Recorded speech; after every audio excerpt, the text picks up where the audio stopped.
I got my start like doing stuff professionally, creatively, doing rap videos in Detroit in 05, 06.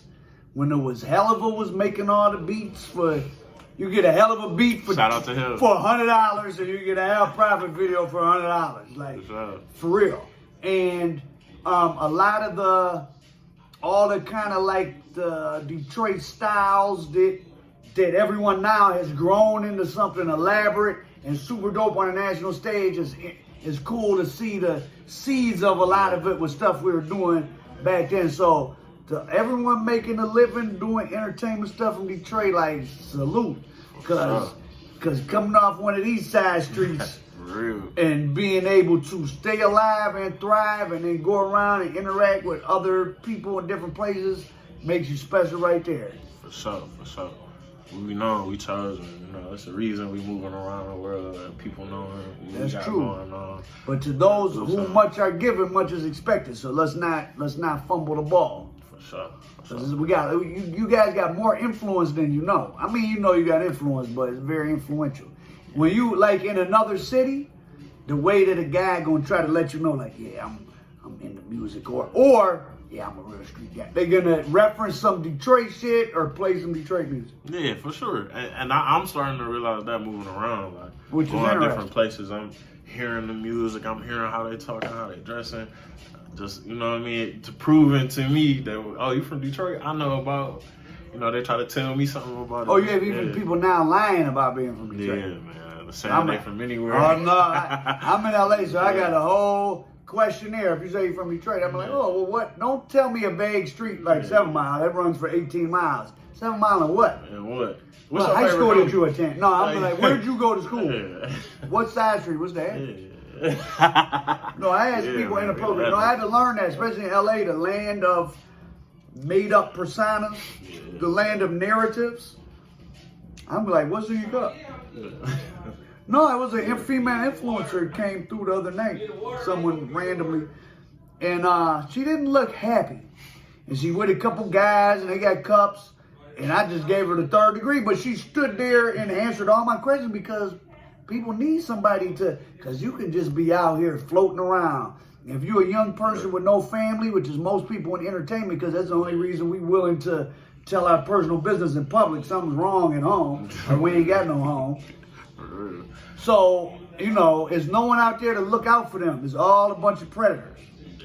Everybody. So at the end, she basically, this is a girl in her, I don't say what it is, early 20s, millions of followers. She gets, she said basically she lives in a mansion in Las Vegas, drinks and gambles. That sounds like a 60-year-old Jewish man. No, it's like she probably picked up the habits of like her business, the business partner she's had, which is kind of disturbing. So if when you're 23, you're drinking and gambling. I asked her this. I said, "What are you gonna do when you're 30?" Oh, how you gonna look when you're 30? Well, what's the next? When if you're getting high or something at a young age. Well, what do you do when you, all these people smoking all this weed at a young age? Well, if you need to enter an altered state or to have a jolt of excitement from being high, well, what's next on the hit parade? Next stop, crack, heroin. And they're doing so many other drugs nowadays. They don't even know what they're doing. For real. That's why mushrooms, man. Oh, no, at least you know what it is. No, the most frightening thing is that spice. And when people do it, no, it ain't a big problem, I don't think, in Michigan, but in a lot of prison systems, there's a whole genre on YouTube of inmates videotaping other inmates on spice. Hell no, YouTube wicked. And I was interviewing a scientist who the federal government uses whenever they start finding a new drug on the street, they send it to him to figure out what it is.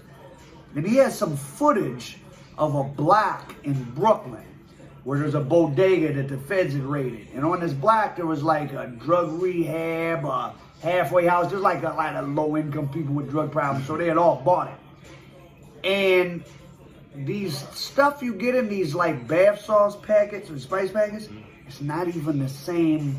I could buy something called Red Wave and enjoy it. And I could tell you hey man, they got this Red Wave stuff at this bodega, and I'd take you over to get it. And me and you both will buy Red Wave tomorrow.